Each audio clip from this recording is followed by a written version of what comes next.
நமது சாஸ்திர வழிப்படி மனிதானத்தின் தீய வினைகளை வென்றவன், மனிதனில் உயர்ந்தவன் அகஸ்தியன். அவன் கண்டுணர்ந்த உணர்வின் தன்மை ஒளியில் உடல் பெற்றவன். அதன் உணர்வை நாம் பெறுவதற்காக இந்த விநாயகர் வைத்தோம். இதே போல காலையில் எடுத்து அந்த துருவ நட்சத்திரத்தின் உணர்வை நான் பெற்று என் ரத்த நாணங்களில் கலந்து என் உடலுடைய ஜீவான்மா அணுக்கள் அனைத்தும் உறுப்புகளை உருவாக்கிய அணுக்கள் அனைத்தும் பெற வேண்டும் என்று எண்ணும் போது தங்கத்தில் திரவத்தை ஊற்றினால் அந்த செம்பு வெள்ளி ஆவியது போல நம் உடலுக்குள் நம்ம எரியாதை சேர்ந்த இந்த தீய வினைகளை ஆவியாக மாற்ற பழக்குகின்றான் ஞானி. அவன் உண்மையை உணர்ந்தவன். அந்த உணர்வு நாமும் பெறக்கூடிய தகுதி ஏற்படுத்த அந்த சந்தர்ப்பத்தை ஏற்படுத்துகின்றான். விநாயகர் தத்துவத்தை வைத்து காலையில் உடல் அழுக்கை போக்கி துணுகளுக்கு போக்கி இங்கே கரையே இருந்தது. நாம் அந்த துருவ நட்சத்திரத்தின் பெறக்கூடிய அந்த சந்தர்ப்பத்தை ஏற்படுத்தி இது என் ரத்த நாணங்களில் கலந்து என் உடல் முழுதும் படர்ந்து என் உடல் உள்ள உறுப்புகளை உருவாக்கி அணுக்கள் அனைத்தும் பெற வேண்டும் என்று உள் செலுத்தப்படும் போது இதை அந்த உயர்ந்த சக்தி நம்ம ரத்தத்தில் கலந்த பின் இந்த ரத்தம் உடல் முழுவதுக்கும் பரவும் போது நம் உடல் உள்ள தீய அணுக்கள் உள்ள அந்த உணர்வினை தனித்து அந்த சுத்தப்படுத்தும் தன்மை பெறுகின்றது. இதை அறிவதற்குத்தான் இங்கே வேதனைப்படும் ஒரு உணர்வை நாம் நுகர்ந்து விட்டால் அந்த வேதனை என்ற உணர்வும் மாறி நம் உடலுக்கும் நோயாக அது தாயாக நோயின் தன்மை வளர்க்கின்றது. ஊருக்கு ஒரு மாரியம்மன் உண்டு, ஊருக்கு ஒரு விநாயகர் உண்டு.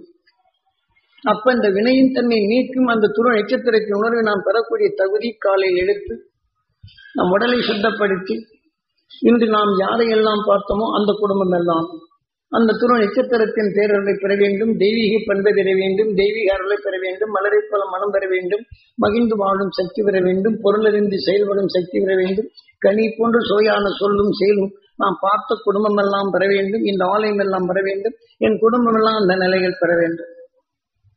இதை எடுத்து நம்ம ஆன்மாவை சுத்தப்படுத்தும் முறையை கொடுப்பார். யார் இப்ப என்கிறாங்க விநாயகர் போனா இப்ப சில இந்த இதை பண்ணணும், சில பாம்பே இந்த கர்நாடகம் எல்லாம் இப்படி ஒரு சலாம் போட்டு போயிட்டு ஏன் போடுறோம் எதுக்கு அந்த வச்சேன். இங்கேயும் ஒன்று போகும்போது இப்படி ஒரு சலாம் போட்டு நான் போயிட்டு வரேன். இப்படித்தான் போறேன். சலாம் போடுறது தான் இருக்குதே தவிர அந்த அருளை நாம் தெரிந்து கொள்வதற்கு நம்ம சலாம் நான் போயிட்டு வரேன், எனக்கு இங்க என்ன சின்ன தொழிலுக்கு போறேங்கிறதுல போயிட்டு வரேன்னு சொல்லிட்டு போகணும்.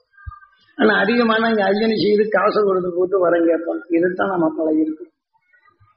ஆக நம்ம அர்ஜனை என்பது எது?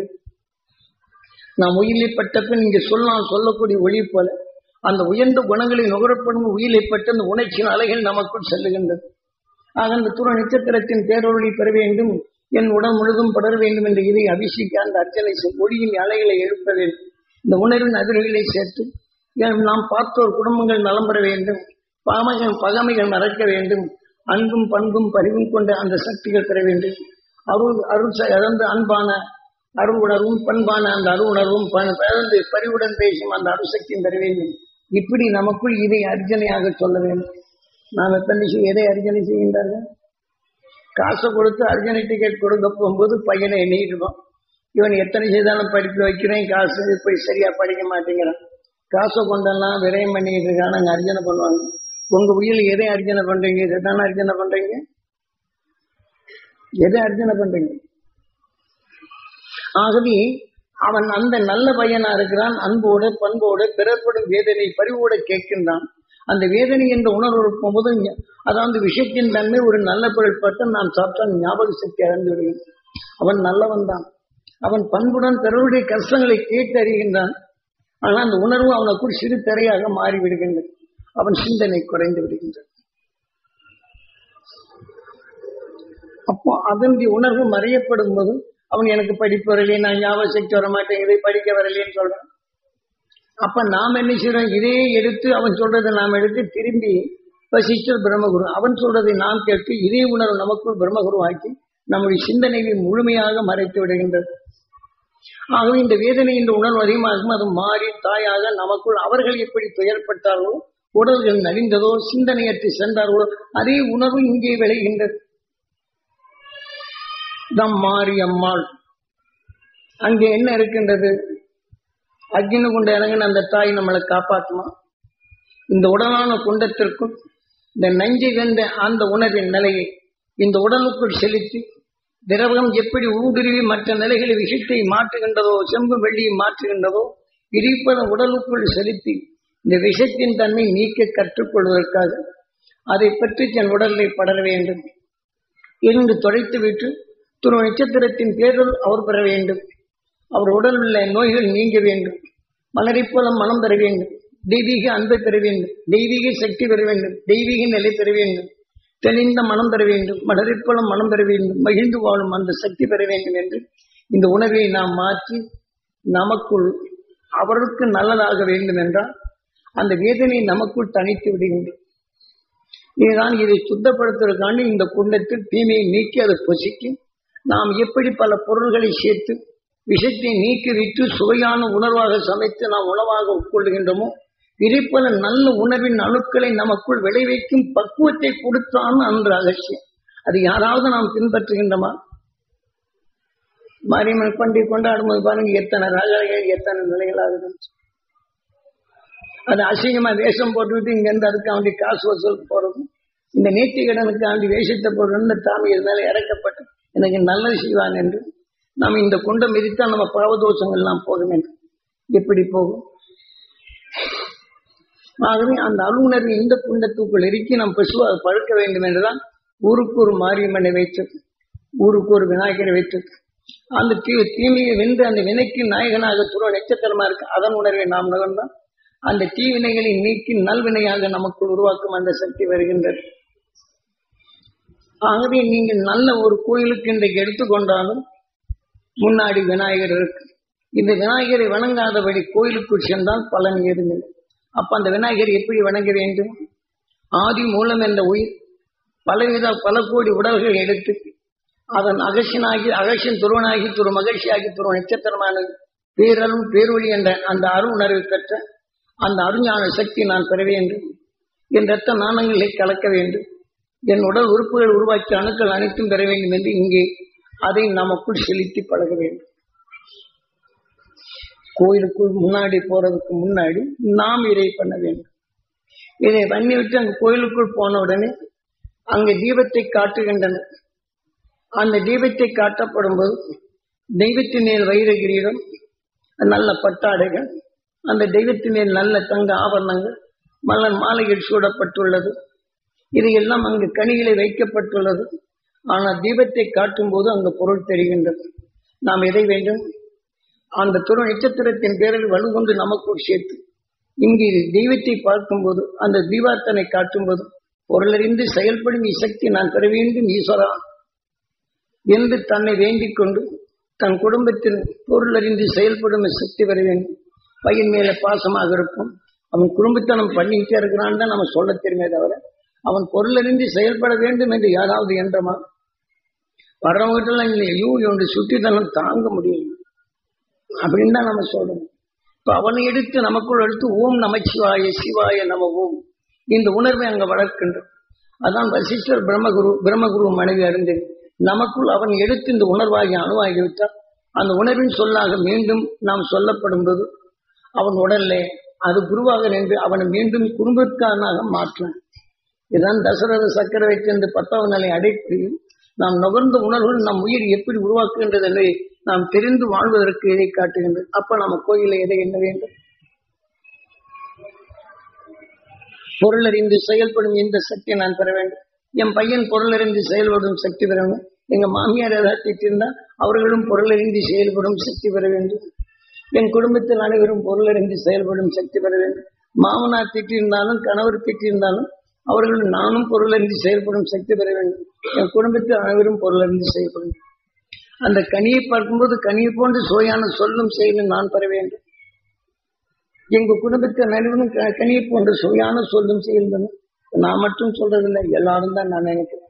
அந்த கோயிலுக்கு வந்தா எப்படி வணங்க வேண்டும்? பகமை மறந்து அவளுக்கு நல்ல உணர்வு பெற வேண்டும் என்று நல்லதே அந்த துருவ நட்சத்திரத்தின் பேரொழி நாம் பெற வேண்டும் என்று இந்த இலை என்ன வைப்பதற்கு இருக்கின்றார். இந்த தெய்வீக பண்பும் தெய்வீக அன்பும் தெய்வீக அருளையும் பெற வேண்டும். எங்கள் குடும்பத்தில் அனைவரும் பெற வேண்டும். இந்த ஆலயம் வருவோரெல்லாம் அந்த நிலை பெற வேண்டும்.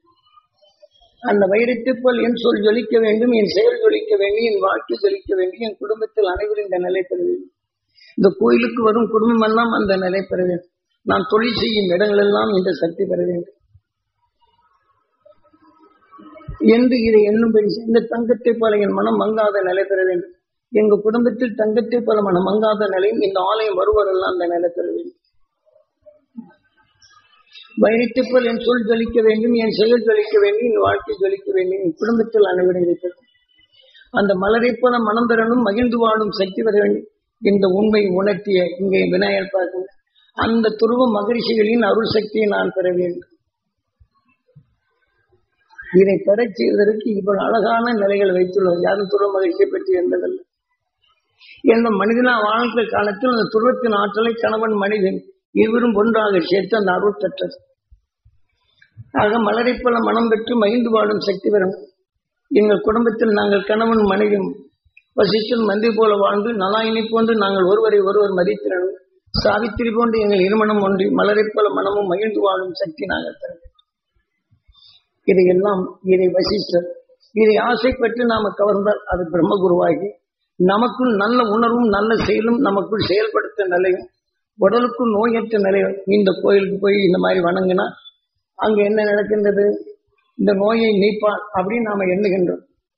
ஆகவே இதை போல நாம் எண்ணினால் நம்ம பகமை உணர்வு என்றோ உடல்களில் மேல்கால் வலி என்றோ மற்ற நோய்கள் வராத தடுக்க உதவும். ஆகவே இந்த தெய்வம் நாம் இந்த தெய்வீக குணத்தை பெற வேண்டும். அதன் உணர்வு நமக்குள் இதை பக்குவப்படுத்தும் போது பகமை மறந்து நமக்குள் ஒன்று சேர்க்கும் நிலை பெறுகின்றது. இதுதான் ஆலை. இதுதான் ராமாயணத்தில் தெளிவாக கூறப்படுகின்றது. ஆக சீதாவை திருமணம் செய்ய ஆக சுயவரத்தை வைத்தான் ஜனக சக்கரவர்த்தி. அந்த ஜனக சக்கரவர்த்தியால் ஆக சீதாவை தத்துக்கு எடுத்து வளர்க்கின்றான். அந்த ஜனக சக்கரவர்த்தி உலகிலே மனிதனை வாழ செய்ய அந்த சுவையான உணர்வினை சூரியனால் கவரப்பட்டு அந்த நல்ல உணர்வை வைத்துள்ளது. அந்த நல்ல உணர்வை யார் பெறுகின்றனோ அவருக்கு அந்த அருள் கிடைக்கும் என்ற உணர்வை உணர்த்துவதற்காக சீதாவை திருமணம் செய்ய சுயவரத்தை ஏற்படுத்தினாலும் காவிய படைப்பு வெளிப்படி கொடுக்கப்பட்டுள்ளது. அப்ப நான் என்ன செய்யணும் என்ற நிலை அங்கே சிந்திக்கும்படி செய்கின்றார். அப்போ அவரவர்கள் திறமைக்கொப்ப சீதாவை திருமணம் செய்யும் ஆசையில் அவர்களுடைய வலிமைகளைத்தான் காட்டினார்களே தவிர குறிவைத்து தாக்கி ஒன்றை வீழ்த்தும் வலிமையை காட்டினார். ஆனால் ராமனோ பிறரை தீமை செய்யும் அந்த உணர்வான தீமை செய்யும் அந்த காண்டிபத்தை நானும் ஏற்றிதான் பிறருக்கு தீங்கி விளைவிக்க வேண்டும். ஆகவே அந்த காண்டிபத்தை ஒழித்து விடுகின்றார். காண்டிபத்தை என்ன காண்டிபத்தை ஒழித்து விடுகின்றார். அப்ப அந்த சீதா என்ற சந்தோஷத்தை எல்லோரும் மகிழ்ந்திருக்க வேண்டும் என்ற உணர்வை எடுக்கப்படும் போது கல்யாண ராமா அப்ப அந்த பகமையை ஒழிக்கின்றார். இப்ப நம்ம கோயில்ல இதே போல பிறருடைய பகமையை மறந்து எல்லோருக்கும் அந்த அருள் பெற வேண்டும் என்றால் நம் உடலுக்குள் எண்ணங்கள் ஒன்று சேர்த்து நோயில்லாதபடி பண்பும் அன்பும் பரிவும் பாசமும் வளரும் தன்மை வருகின்றது. ஆகவே இதைத்தான் இந்த கோயில்களில் நம்முடைய எண்ணங்கள் ஒன்று சேர்த்து வாழ்ந்தால் நம் உடலுக்கு நோய் என்ற நிலை இல்லாதபடி மகிழ்ச்சி என்ற உணர்வாகும்போது மகிழ்ந்து வாழும் சக்தி என்றும் என்றென்றும் மகிழ்ந்து கொண்டிருக்கும் அருள் உணர்வை நமக்குள் பெறுவதற்குத்தான் அந்த மகிழ்ச்சியின் அருசக்தி பெற வேண்டும் என்ற இந்த உணர்வை மனிதன் தன் வாழ்க்கையில் எதை எப்படி பெற வேண்டும் என்று அந்த சந்தர்ப்பத்தை ஏற்படுத்தி கொடுக்கின்றான் மனிதனுக்கு. நாம் எந்த சந்தர்ப்பத்திலும் கோயிலில் போய் அர்ஜுனை காசு கொடுத்து எந்த சந்தர்ப்பத்தை நான் சொன்னபடி கேட்க மாட்டேங்கிறான், நான் எல்லாத்துக்கும் தர்மத்தை செய்தேன், என்னை இப்படி நீ சோதிச்சுக்கிட்டு இருக்கிறே, அங்க ஒருத்தன் கொள்ளையடிக்கிறான் போயிட்டு இருக்கிறான், அவனுக்கு தான் நீ கண் பார்க்கிற, எங்களெல்லாம் என்ன நீ கண்ணை மூடிக்கிட்டு இருக்கிறியே, என்னை சோதிக்கிறீங்க. இதைத்தான் நாம் அந்த வசிஷ்டர் இதைத்தான் நாம கவர்கின்றமை தவிர அது பிரம்மகுரு ஆகின்றது. ஆனால் அந்த வாலி என்ற உணர்வை நம் உடலில் நல்லது பெறுவதற்கு மாறாக நமக்குள் தீமையை தான் விளைவிக்கின்றோம். கோயிலின் பண்புகளை நாம் உணர்ந்திருக்கின்றோமா? கோயிலின் பண்புகளை உணர்த்தி ஞானிகள் நிலையை நாம் மறித்து இருக்கின்றோமா? ஞானிகளை மறந்து நம்முடைய ஆசை நிலை நீ அதுக்கு வேண்டிக் கொண்டால் உனக்கு வேண்டியதை வரத்து தருவான் என்ற நிலையில் தான் ஆசையை தான் ஊட்டுகின்றனர். வரம் எப்படி கிடைக்கும்? ஒரு பாத்திரத்தில் ஓட்டை இருந்தால் அந்த பாத்திரத்தில் தண்ணீர் நிற்குமா? ஆகவே நம் மனதில் தீமை என்ற உணர்வு விஷத்தின் தன்மை இருந்தால் நாம் நல்ல உணர்வு எடுத்தாலும் இந்த விஷத்தின் தன்மை தான் அங்கே சேருகின்றது. நமக்குள் அந்த வலிமை வருமா? அந்த விஷத்தை நீக்கி அருஞானி உணர்வு நமக்குள் சேர்த்து முதல்ல விஷத்தின் தன்மை தனித்தல் வேண்டும். எதுக்காக வேண்டிதான் இங்கே ஒவ்வொரு நம்முடைய 100 குணங்களை நல்ல குணங்களை சித்தரிப்பதற்கு இப்படி வைத்தனர். இப்படி நல்ல குணங்கள் நமக்குள் வேதனைப்படும் உணர்வை நுகர்ந்தால் அது நமக்குள் மாறி நோயாக வருகின்றது. அதை சுத்தப்படுத்துவதற்குத்தான் இங்கே காட்டுகின்றான். அந்த துருவ நட்சத்திரத்தின் பேரருளும் பேரொழியும் பெற வேண்டும் என்று உடலுக்குள் செலுத்தி அந்த தீமை என்ற நிலைகளில் அதை என்ன இந்த நம்ம உடலுக்குள் அந்த திரவகம் என்ற விஷத்தின் தன்னை நீக்கும் அந்த அழுசத்தை உடலான குண்டத்துக்குள் எடுத்து அதை சுத்தப்படுத்தும்படி செய்கின்றது. சுத்தப்படுத்தி இந்த தெய்வீக குணத்தை பெற வேண்டும், அந்த தெய்வீக அன்பை பெற வேண்டும் என்பதற்குத்தான் இதையெல்லாம் வழித்து வைக்கின்றார்கள். நம்ம அந்த ஆலய பண்புகளை நாம் புரிந்திருக்கின்றோமா? இப்ப சொன்னாலும் ஏற்றுக்கொள்ள மனதாக இருக்குதானா? இல்லை. சாமி சொல்றாரு, இது யார் கடைபிடிப்பாங்க? சாமி சொல்றாரு, இதெல்லாம் கடைபிடிக்க முடியுமா? அதெல்லாம் பெரிய தத்துவ ஞானிகள் வேண்டும். சாமிக்கு தேங்காய் பழத்தை உடைச்சு போட்டு அர்ஜுன வேண்டும் குறையெல்லாம் சொன்னா அவன் நிவர்த்தி பண்ணுவாங்கிற நிலைத்தான் நம்முடைய எண்ணங்கள் இருக்கின்றதோடு அந்த தெய்வீக அன்பையும் தெய்வீக பண்பையும் நம்ம வளர்க்கறதுக்கு காட்டினானே அதை யாராவது இதுவரையிலும் செய்கின்றமா? நல்ல கொஞ்சம். அதுதான் இந்த நம்ம வாழ்க்கையில் ஒவ்வொரு வழியிலும் வரக்கூடிய உணவினை நாம் பிறருடைய வேதனை படும்போது மாறி நமக்குள் தாயாவது சிந்தனை குறைகின்றது. அது நமக்குள் வளர்த்து விட்டால் நோயாகி இந்த சிறுத்திரையை நீக்க அந்த துருவ நட்சத்திரத்தின் பேரருளி பெற வேண்டும் என்ற இந்த குண்டத்துக்குள் அதை ஆவியாக மாற்றிவிட்டு நமக்குள் அதை தூய்மைப்படுத்துதல் வேண்டும். ஆகவே இதனை மாற்றினால் நமக்கு தெளிவான நிலை வரும். அதுதான் சித்ரா பௌர்ணமி. நாம் இந்த வாழ்க்கையில் ஒவ்வொரு நாளும் இறைப்போல் நிலைகளை தூய்மைப்படுத்தி வந்தால் பௌர்ணமி என்ற நமக்குள் பூர்ண நிலமாகி மகிழ்ந்து வாழும் தன்மையும் இந்த வாழ்க்கையில் வரும் பொருளறிந்து செயல்படும் தன்மையும் நம் உடலிலே தெளிந்த மனமும் மகிழ்ந்து உணர்வு பெறக்கூடிய இந்த தகுதி வரும். இப்பேற்பட்ட ஆலயத்தை நாம் பார்க்கிறோம்.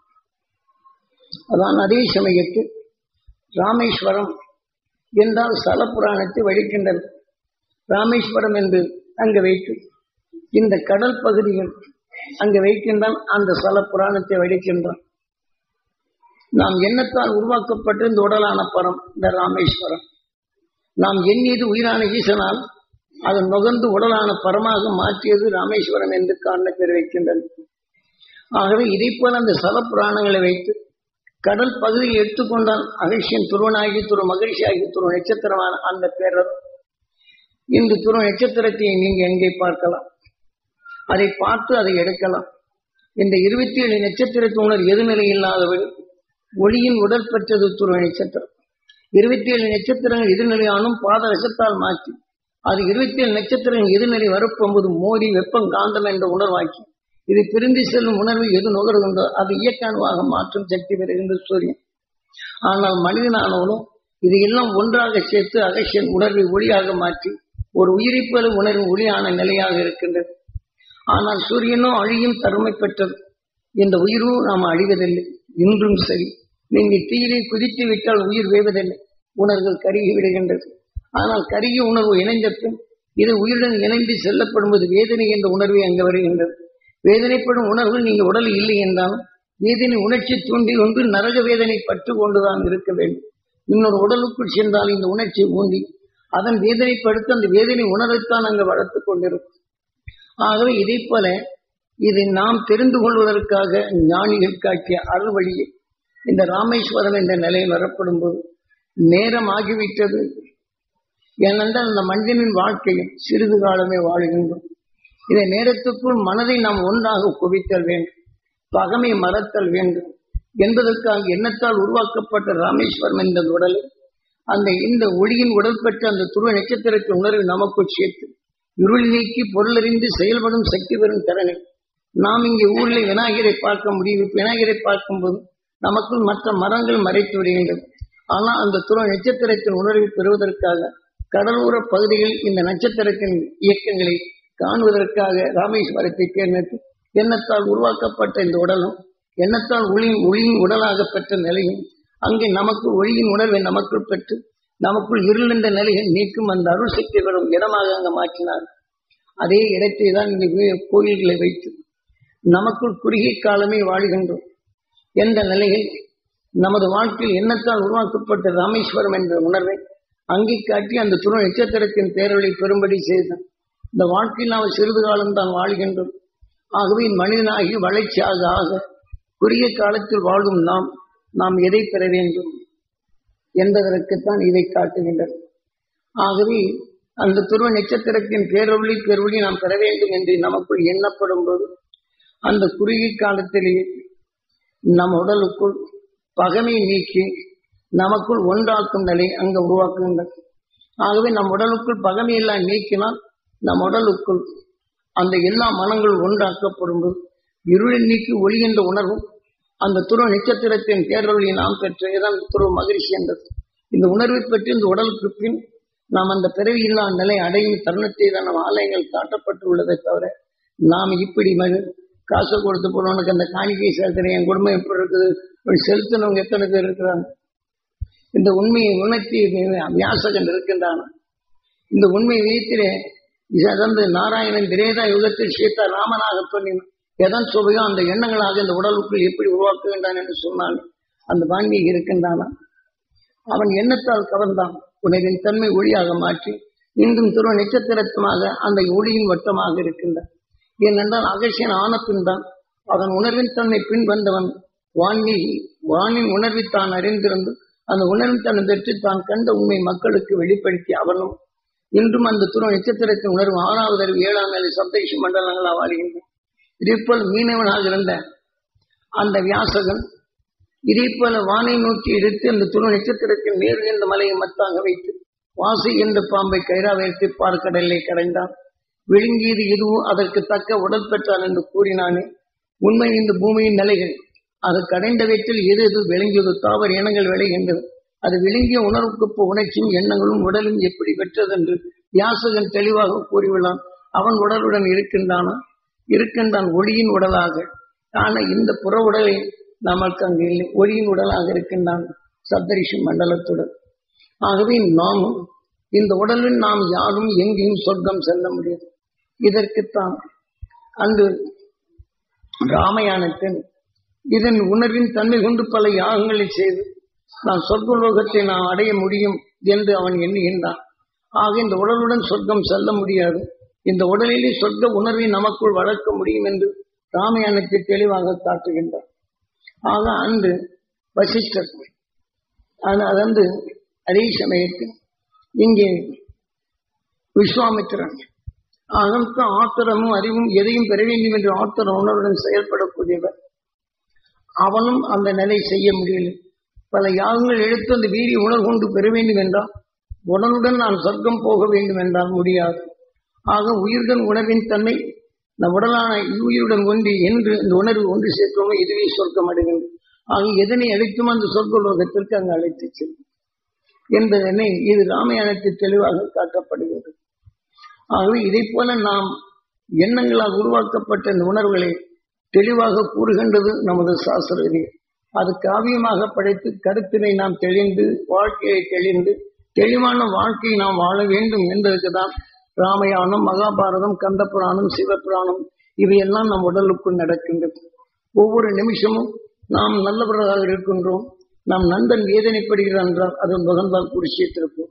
நம் உடலுக்குள் குருவாக இருக்கின்றது உயிர். ஆக இந்த உயிரை பட்ட பின் குருஷேத்திருப்போர் நடக்கின்றது. ஆக என் நண்பனுக்கு இப்படி ஆய்விட்டு ஏங்கி பெற்றால் நம் உடலுக்குள் போனால் நமக்குள்ள இருக்கக்கூடிய நல்ல குணங்களுக்கும் அதுக்கும் போர் நடக்கின்றது மகாபாரதத்தில்.